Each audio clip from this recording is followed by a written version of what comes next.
Kellen Lutz. Thank you so much for taking the time to talk to me today. How are you keeping? I'm great. Have It's you been good to? being back here in Dublin, yeah. You've been back. Where were you here before? 2 years ago for Twilight. I actually got to go to the Jameson factory, the Guinness factory, and really enjoyed my time those days. Did you bring home a lot of Jameson and a lot of Guinness? I think I finished it all on the airplane back. It's a long flight.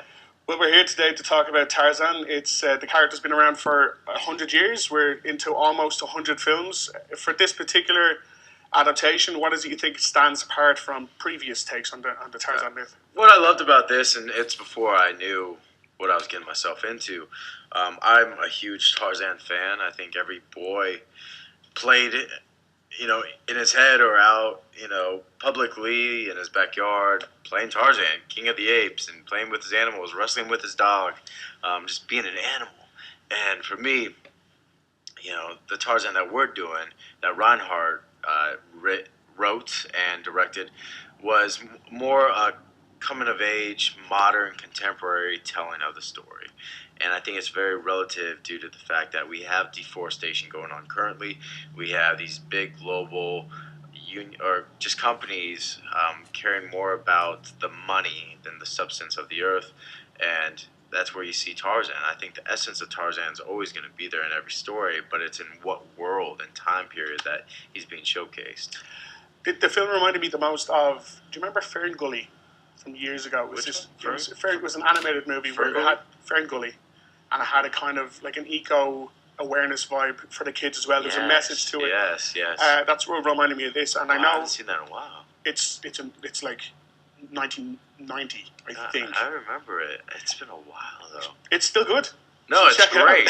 It's great. But I was wondering if that was one of the reasons you were so attracted to it, because I know on Twitter you've got like 1 million followers, and one of the main uses you have for it is the charity work that you do with bringing awareness to it. So was that another plus for you? Well, again, I didn't know what the script was about. So when I signed up, or when I auditioned, it was just who Tarzan stood for, what kind of hero he was. And I read the script, and I became even more passionate about the story and doing the movie. And yes, I use my media sites for my charities and for spreading awareness and fan connections. And, I think it's all of our job to make a better place and better place for the following generations, and to not leave a footprint, but to sweep them up and, lend a helping hand. These animals, the earth, we take it for granted. There's so many animals that are being extinct, becoming extinct. The earth, it's tough to see it happen, and it happens so slowly because we live on such a massive planet that you just don't comprehend, what we're doing to it. And I'm glad that our generation and previous generations have started this movement to stop it and to rehabilitate the earth, essentially, and to save these animals and their habitats. And that's why I'm very much active in the environmental issues. And I want to have grandchildren who had the same ability that I had to breathe fresh air and drink clean water. And I don't want anyone wearing masks, to play on the playground. But that's the way that our world's going. So, 2014 is massive year for you, because we got The Legend of Hercules, we have Tarzan, and we have The Expendables 3. It is. I didn't think about that. It's busy year for you. I was wondering a little bit about The Expendables 3, that you're working with so many legends. Was there any point you just looked around and you were like, what am I doing here?